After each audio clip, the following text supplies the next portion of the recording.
Cao Cao, the greatest strategist in an age of chaos. Throughout the long history of China, countless heroes, generals, and rulers have left their names in history. Among them, Cao Cao stands out as one of the most influential, intelligent, and controversial figures. Some people admire him as a brilliant statesman and military genius, while others criticize him as a cruel and ambitious tyrant. His life has inspired historians, writers, filmmakers, and millions of readers for nearly 2,000 years. Whether viewed as a hero or a villain, Cao Cao remains one of the most fascinating personalities in world history. Cao Cao was born in 155 AD during the late Eastern Han Dynasty. At that time, the Han government was suffering from corruption, political conflicts, heavy taxation, and widespread rebellion. The imperial court was controlled by powerful eunuchs who abused their authority for personal gain. Ordinary people struggled to survive, and many regions experienced famine and unrest. The once powerful Han Empire was slowly collapsing, creating an opportunity for ambitious leaders to rise. From an early age, Cao Cao showed extraordinary intelligence. Unlike many young nobles who enjoyed luxurious lives, he preferred studying military strategy, politics, history, and literature. He admired great commanders of the past and believed that only talented leaders could restore order to a divided nation. Although he sometimes behaved mischievously, his sharp mind impressed many experienced officials. When the Yellow Turban Rebellion erupted in 184 AD, Cao Cao joined the imperial forces to suppress the rebellion. This conflict became his first opportunity to demonstrate his military abilities. His disciplined leadership, careful planning, and courage earned him recognition throughout the empire. More importantly, he realized that the Han dynasty had become too weak to maintain lasting peace. The political situation became even more chaotic after the death of Emperor Ling. Warlords across China competed for power, each attempting to control the emperor and legitimize their own authority. Among these warlords, Cao Cao gradually emerged as one of the strongest. In 196 AD, he escorted Emperor Xian to the city of Xuchang and established it as the political center of his administration. By protecting the emperor, Cao Cao gained political legitimacy while effectively controlling the imperial court. His famous strategy was summarized as holding the emperor to command the feudal lords. This political decision allowed him to strengthen his authority without openly declaring himself emperor. Unlike many rulers who relied only on noble families, Cao Cao believed that talent was more important than social status. He recruited capable officials, generals, scholars, and administrators regardless of their backgrounds. Many of his most trusted advisors came from ordinary families rather than powerful aristocratic clans. This merit-based system greatly strengthened his government and army. One of Cao Cao's greatest strengths was his ability to recognize talent. He employed remarkable individuals such as Xun Yu, Guo Jia, Cheng Yu, Jia Shu, and Sima Yi. Each advisor possessed different strengths, and Cao Cao carefully listened to their opinions before making important decisions. Although he sometimes rejected their advice, he generally valued wisdom over personal pride. This ability to gather talented people became one of the foundations of his success. As a military commander, Cao Cao was fearless yet cautious. He understood that battles were won not only through bravery but also through preparation, logistics, intelligence gathering, and psychological warfare. He studied ancient military classics, especially The Art of War by Sun Tzu, and applied many of its principles during his campaigns. One of his greatest victories came at the Battle of Guandu in 200 AD against Yuan Shao, who commanded a much larger army. Most observers believed Cao Cao had little chance of victory because Yuan Shao possessed greater resources, more soldiers, and stronger noble support. However, Cao Cao carefully analyzed his opponent's weaknesses. He launched surprise attacks, disrupted enemy supply lines, and maintained high morale among his troops. Eventually, Yuan Shao suffered a devastating defeat. This victory dramatically changed the balance of power in northern China and established Cao Cao as its dominant ruler. After Guandu, Cao Cao spent several years unifying northern China. Instead of relying solely on military conquest, he also introduced agricultural reforms, encouraged farming, rebuilt irrigation systems, reduced unnecessary taxes, and restored local economies damaged by years of war. He understood that strong armies required prosperous civilians. His economic policies increased food production and ensured stable supplies for future military campaigns. Besides being a politician and general, Cao Cao was also a talented poet. His poetry often reflected his ambitions, concerns about mortality, appreciation for nature, and determination to accomplish great achievements before death. Unlike many rulers who focused only on warfare, Cao Cao deeply appreciated literature and encouraged cultural development. Together with his sons, Cao Pi and Cao Ji, he became one of the leading literary figures of the Jianan period, which is regarded as an important era in Chinese literary history. Despite his achievements, Cao Cao has remained one of history's most controversial figures. Traditional literature, especially the famous historical novel Romance of the Three Kingdoms, portrays him as cunning, suspicious, manipulative, and ruthless. One of the best-known stories describes Cao Cao mistakenly killing the family of Liu Boshe because he suspected they intended to murder him. After realizing his mistake, he allegedly declared, "I would rather betray the world than let the world betray me." Although historians debate the accuracy of this statement, it has greatly influenced his reputation for centuries. In reality, historical records present a more balanced picture.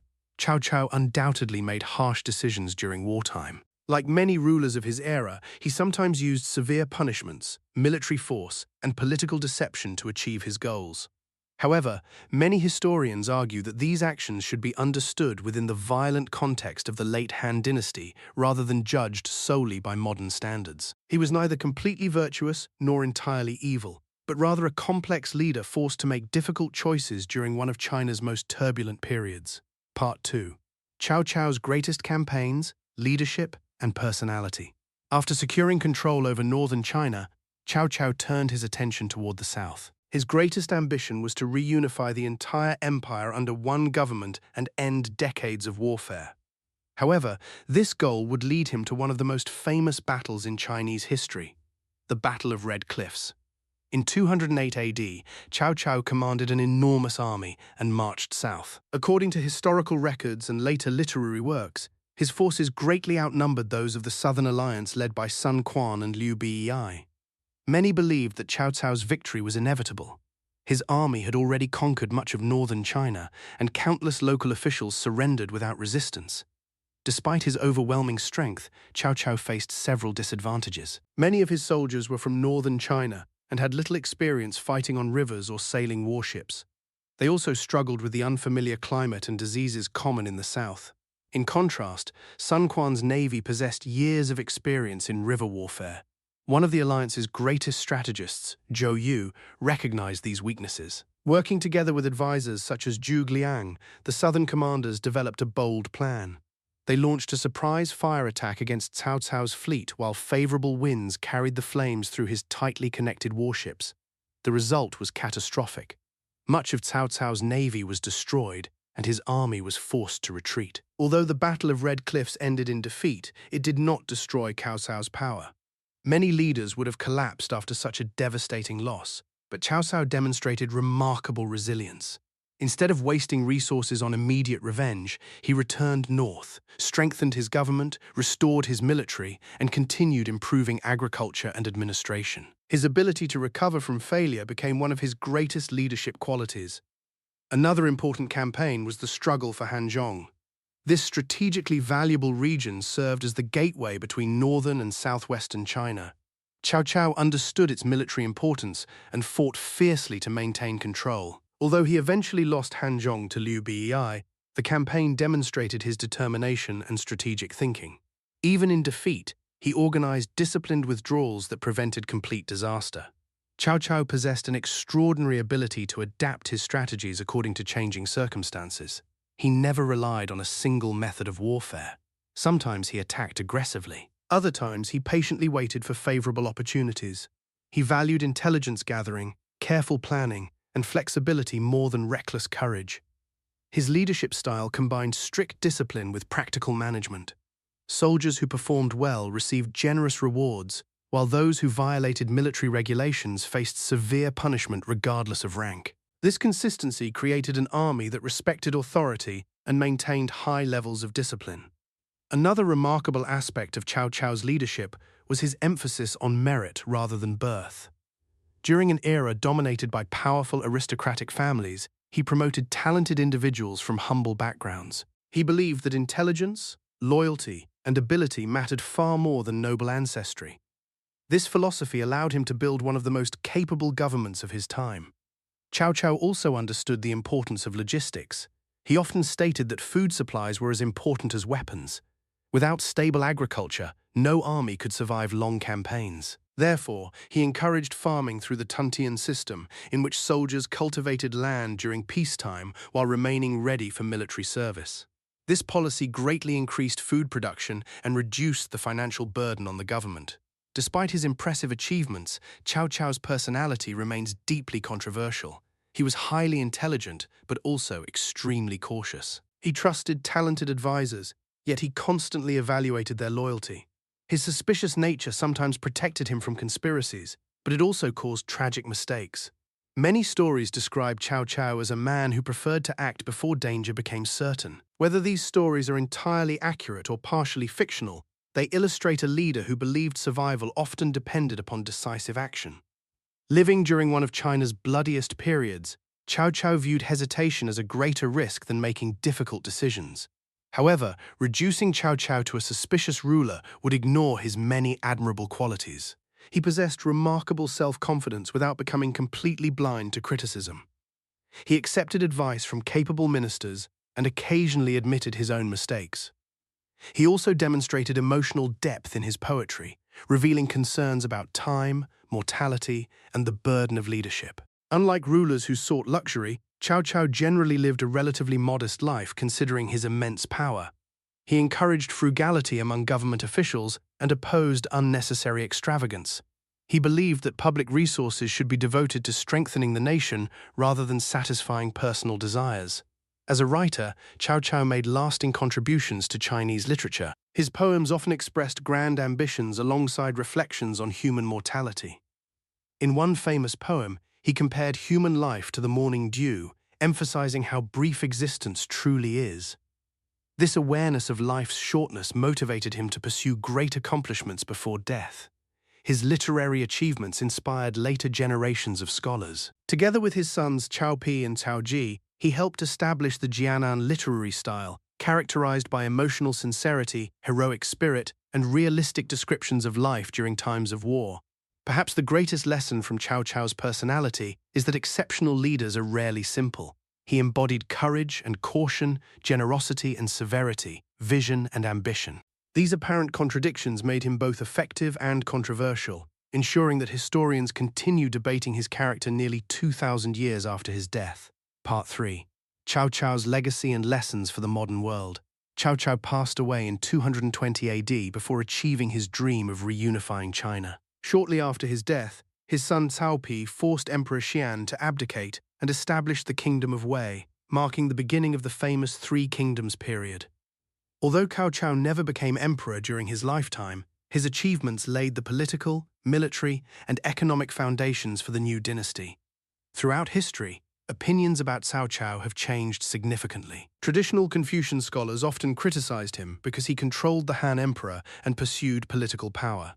The popular novel Romance of the Three Kingdoms further strengthened this negative image by portraying Liu Bei as the ideal ruler and Cao Cao as his cunning rival. Modern historians, however, tend to offer a more balanced evaluation. They recognize Cao Cao as one of the greatest administrators and military commanders in Chinese history. Rather than judging him solely through moral ideals, they examine the complex political realities of the late Han Dynasty. In doing so, many conclude that Cao Cao acted according to the harsh demands of his era.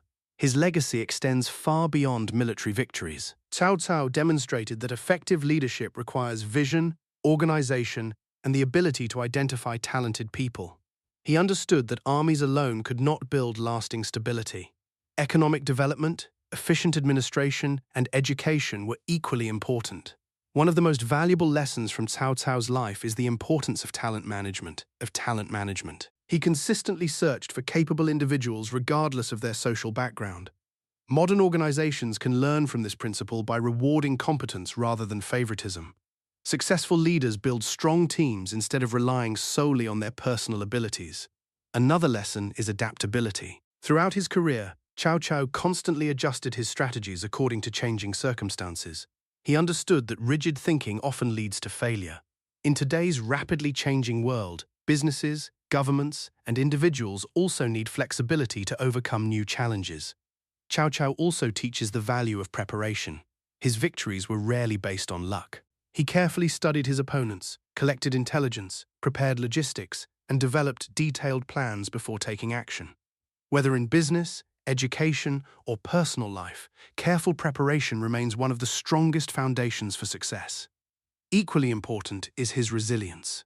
The defeat at Red Cliffs could have ended his career, yet he refused to surrender to disappointment. Instead, he rebuilt his strength and continued governing effectively for many years. Modern people facing setbacks can learn from his determination to recover rather than give up. However, Cao Cao's life also offers important warnings. Excessive suspicion can damage trust and relationships. Although caution is valuable, constantly doubting others may isolate a leader and discourage loyal followers. Effective leadership requires balancing vigilance with confidence in trustworthy people.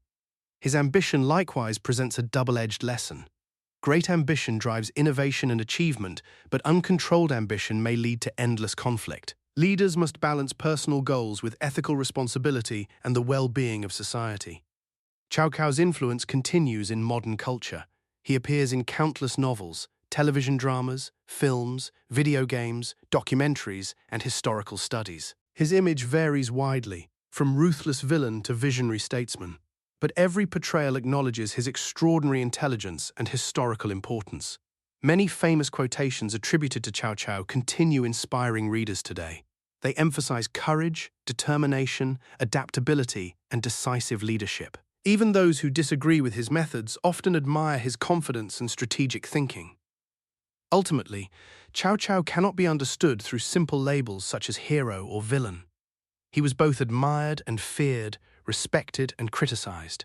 His strengths and weaknesses reflected the complexity of leadership during an age of war and political instability. History remembers not only those who achieve victory, but also those who reshape the course of civilization. Cao Cao transformed the political structure of China, influenced military strategy, promoted literature, strengthened agriculture, and established institutions that endured beyond his lifetime. His decisions affected millions of people and changed Chinese history forever. In conclusion, Cao Cao remains one of the most extraordinary figures in world history. He was a brilliant strategist, an outstanding administrator, a gifted poet, and an ambitious statesman whose life continues to inspire debate among historians and readers alike. His successes demonstrate the power of intelligence, preparation, perseverance, and talent management, while his failures remind us of the dangers of excessive suspicion and limitless ambition. Nearly 2,000 years after his death, Cao Cao still challenges us to think deeply about leadership, morality, power, and human nature. That enduring relevance is perhaps the greatest proof of his remarkable place in history. Whether remembered as a hero, a villain, or something in between, Cao Cao's legacy will continue to fascinate future generations and remain one of the most compelling stories ever recorded.